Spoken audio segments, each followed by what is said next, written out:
Welcome to the PCOS lab. I'm Dr. Angela Potter. If you're tired of Band-Aid solutions and being told your labs are fine when you don't feel fine, you're in the right place. We use clinical engineering to move your body out of survival mode and into the biological safety required for motherhood. Let's get to work on your breakthrough.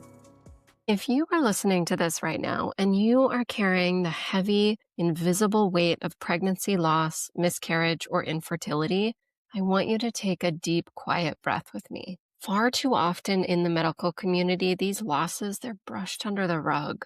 You go into a clinic looking for answers, and instead of receiving deep compassion, you're given a generic medical explanation, handed a pamphlet, and sent home empty-handed to figure out your grief all on your own. It is an incredibly lonely and isolating place to be. But today, I am bringing a literal lighthouse onto the show to remind you that you do not have to suffer in silence, and you do not have to navigate this storm alone. My guest today is Bernice, the founder of an incredible nonprofit organization called Chasing the Rainbows. Bernice's own journey, which she will share today, led her to realize that conventional support systems are deeply broken for infant loss and miscarriage. Grieving isn't a once-a-month task. It happens daily. So what did she do? She smashed the boxes of traditional therapy and created a daily care model that meets grieving parents exactly where they are, offering everything from trauma-informed peer mentorship and free therapy to daily online support groups. Whether your loss happened yesterday or 20 years ago, Bernice and her team are here to hold space for you without judgment or rigid rules. So let's dive into the conversation with Bernice. Bernice, welcome. I am thrilled to have you here. Thank you so much for being here to share all of these amazing services that you offer. Thank you. I appreciate you having me on and for all your listeners to hear about us. Yes, we are talking about pregnancy loss and miscarriage and baby loss, and it's a heavy topic. And I thank you so much for being that beacon of hope and light for so many women and families and couples who need that to hold on to. Thank you.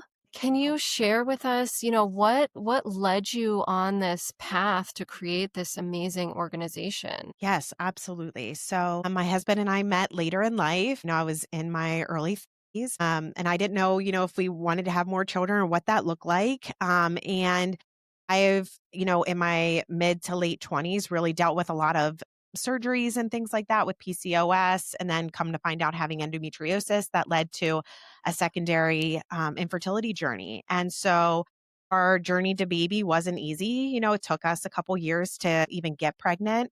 And then when we were able to, after, doing progesterone and a couple other things, able to get pregnant, we had an early term baby loss, a miscarriage. And, it felt so isolating and lonely in the hospital.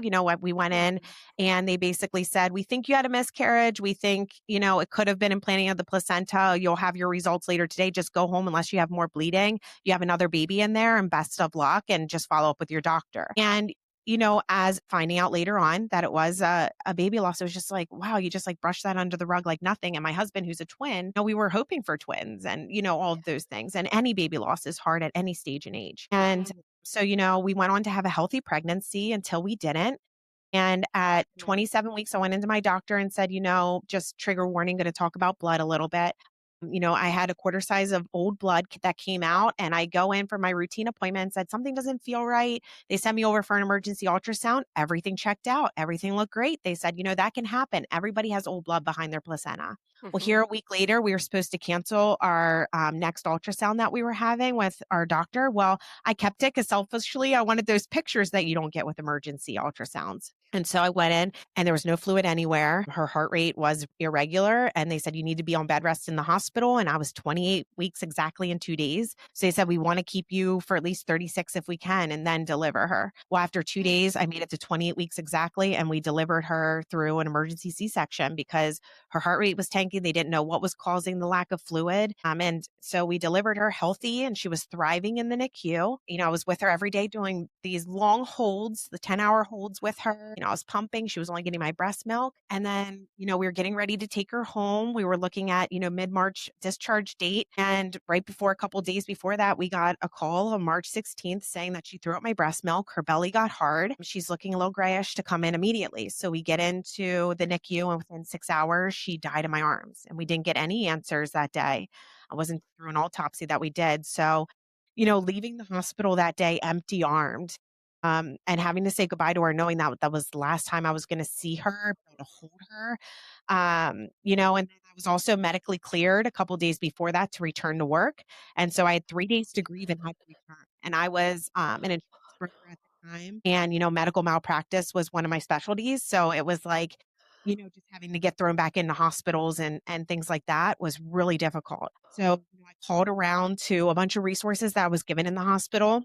I called 15 trauma therapists saying, we have private insurance. If you don't accept that, I can pay your $500 fee out of pocket per session. My daughter, please call me back, leaving my phone number, and couldn't get a call back. And then also, there was support groups that were being run once a month here and there, maybe once a week within the hospital systems or within churches. And at that time, I don't want to walk back into a hospital where I'm having, where I had my trauma. It's really hard already. I don't want to walk into a church because I was questioning my God at that time, right? And my higher power. And why does this happen, or why did this happen to us? It was all of those things. So it was really difficult to try to find easy, accessible mental health support services.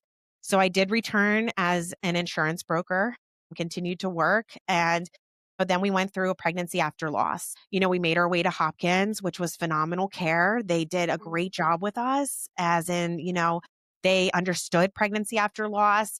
They always wanted me to come in to get checked if anything was going on, because they always said to us, you're with your body 24/7. We're only with you maybe an hour every week or every other week. So please come in if you're feeling like something could be wrong, because you know your body best. And women are so intuitive. So from that pregnancy after loss, working with the team, asking them what resources are out there, what nonprofits are out there to support women in the loss space. And they're like, really, there's not a lot. And especially that daily approach model, because you're grieving daily. And it's not just that once a month, or it fits into a once a week therapy session, and also finding a community that understands what you're going through. And so that's really then what launched Chasing the Rainbows in September of 2022. We had, doctors and different medical experts behind us and supporting us in this. And we started out doing 2 daily support groups a day and peer mentorship. We started out in Pennsylvania, and all of our volunteers were trauma-informed trained, because we need to take this with such compassion and care. And then from that, really sparked us into now hosting up to 4 support groups a day, morning, afternoon, and evening, 18 every week. And for each space, infertility, pregnancy and infant loss, any type of baby loss, and then also pregnancy after loss, because we don't want someone in pregnancy after loss to trigger someone who's trying to conceive, and, vice versa, just going through it. And, then we also have expanded our peer mentorship and everything across all 50 states now.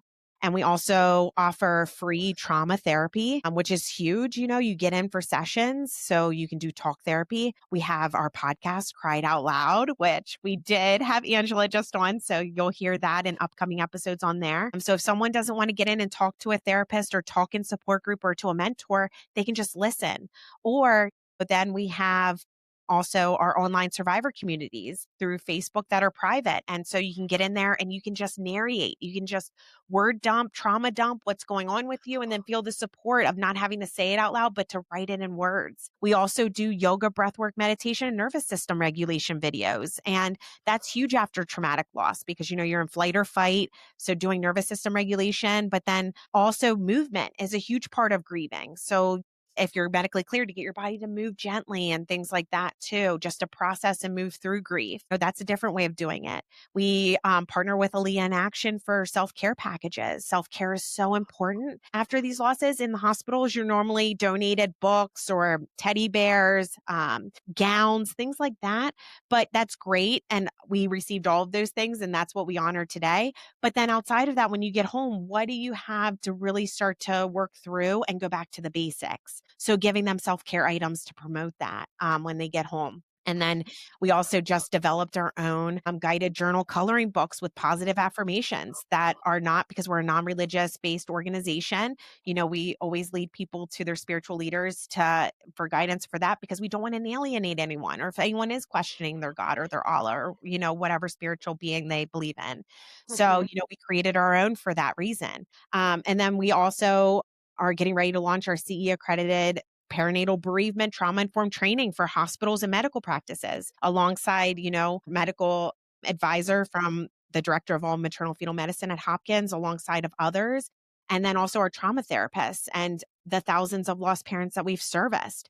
We have developed that training to make sure that they're receiving a holistic care model and they're not getting re traumatized in the hospitals when they're going through their losses. And then a huge part of this too is community events that we host. And we want lost parents to come to us to host events for us in honor of their babies, in honor of their journeys or infertility journeys, just to bring awareness on how to approach people who are going through these journeys, right? And things not to say. Saying taking a vacation or you need to relax is not helpful when someone's on an infertility journey. So educating to advocate for yourselves and for other lost parents who are going to come behind you is so important. And so, we host events, a Bursting Bubble 5K on Bereaved Mother's Day, to recognize all of us carrying invisible grief and have lost children that no one know about, and that silence, and ones that have been on infertility journeys for years, and just being recognized. And so that's one of the big things, but we are always looking. And then we also look for other resources that we don't offer to partner with. So funeral assistance, medical bill assistance, we look for organizations and vet them out who are actually doing the work and taking on and able to take on our lost parents who are coming to us, because we want them when they're needing and seeking help to get it. And so, that's why we're taking a daily approach to this. That's why we get them connected to services within 24 hours.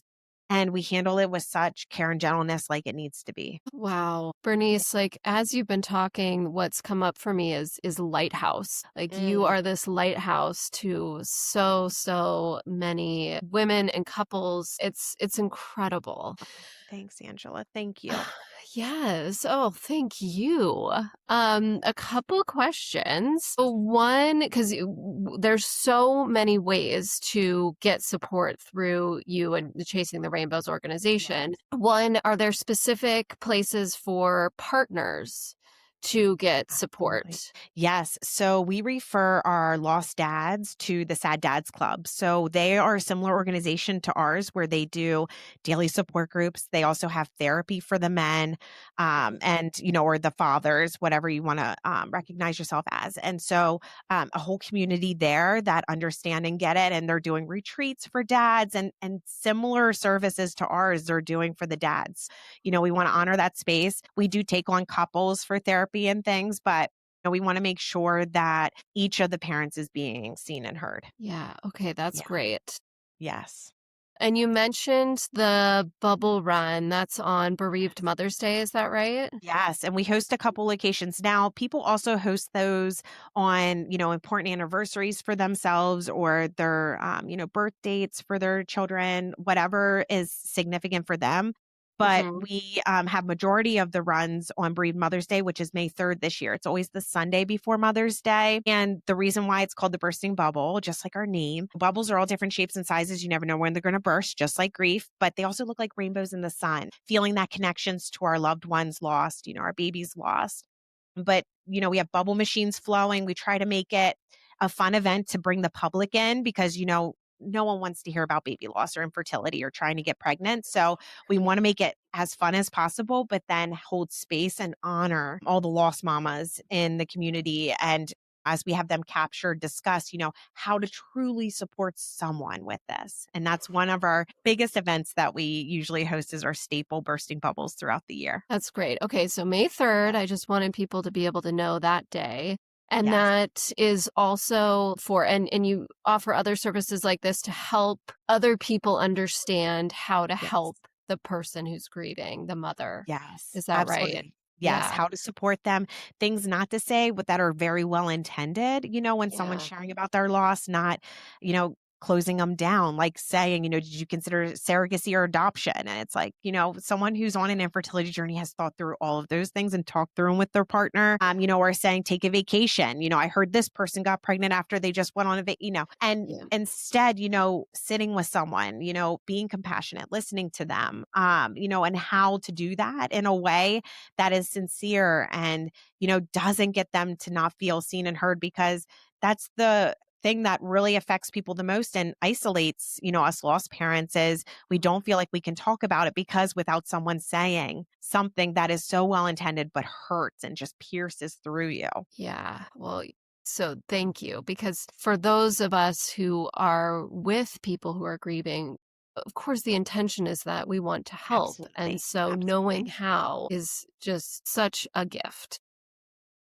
Absolutely. Yes. Okay. And so because you have all of these amazing resources and services for women who are in different stages and have different needs, Yes. how does someone get connected with you? How do they know what's right for them? What would be the process?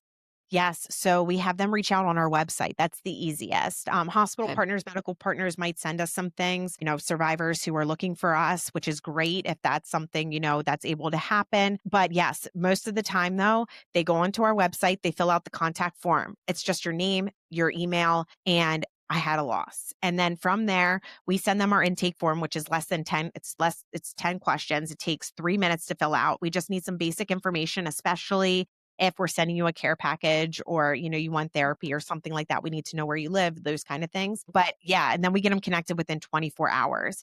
And from that, they can choose what services they want, what they're looking for, because, and we talked about this in our podcast and pre-show, everything doesn't fit into a box. And this is a different type of grief. And one day you might need to journal because that feels right to you. The next day, going for a walk or doing yoga, breathwork, meditation videos might feel right.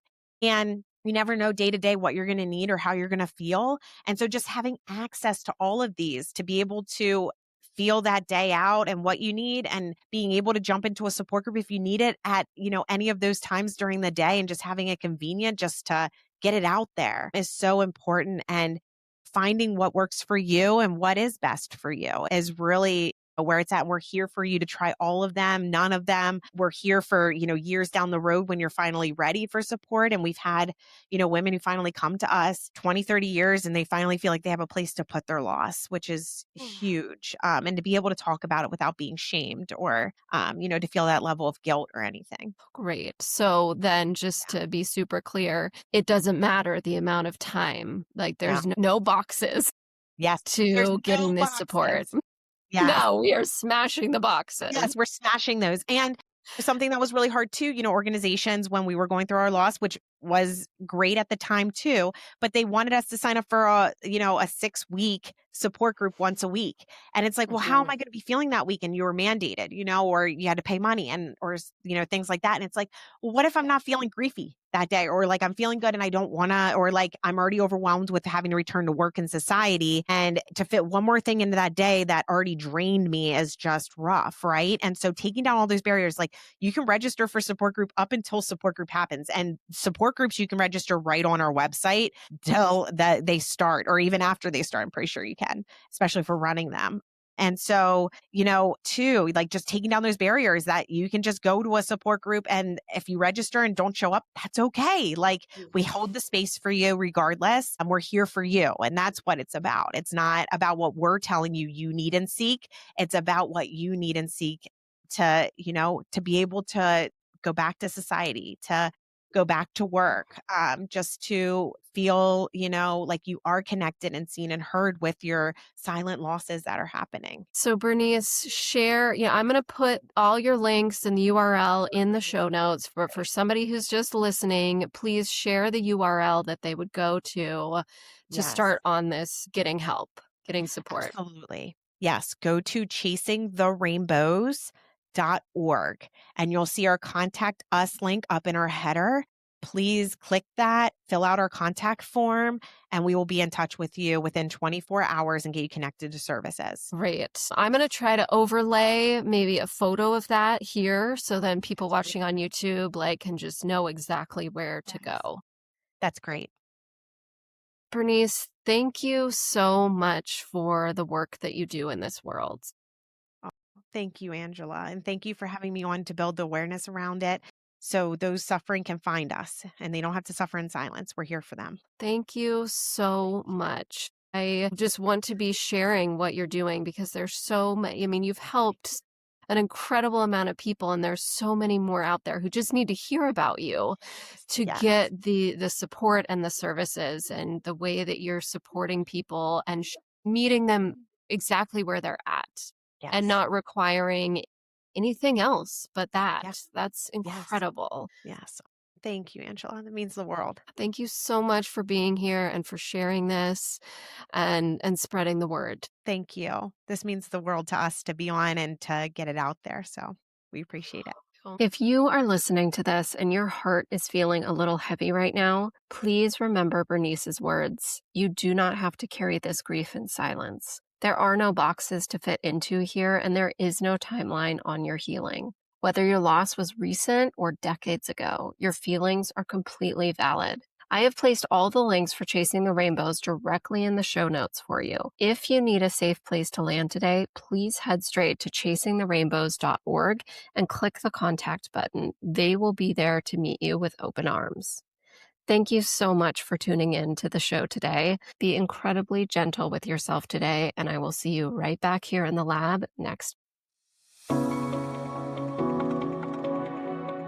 Thank you for spending this time with me today. If today's episode resonated with you, it's likely because you're tired of guessing and ready for a blueprint. Remember, your body isn't failing you, it's just waiting for the right signals. My mission is to help you send those signals through clinical engineering so you can move from survival to safety and finally to motherhood. To start sending those signals today, head over to drangelapotter.com/start. There you can take the Why Am I Not Ovulating discovery quiz. In just 2 minutes, you'll identify which metabolic alarms are keeping your fertility emergency brakes on. And if you're ready to stop researching and start your breakthrough, you can also book your PCOS fertility audit on that same page. This is a private 30-minute clinical deep dive with me to determine if the blueprint is the right roadmap for your fertility journey. I'm Dr. Angela Potter. Your body is capable, your health is manageable, and your future is waiting.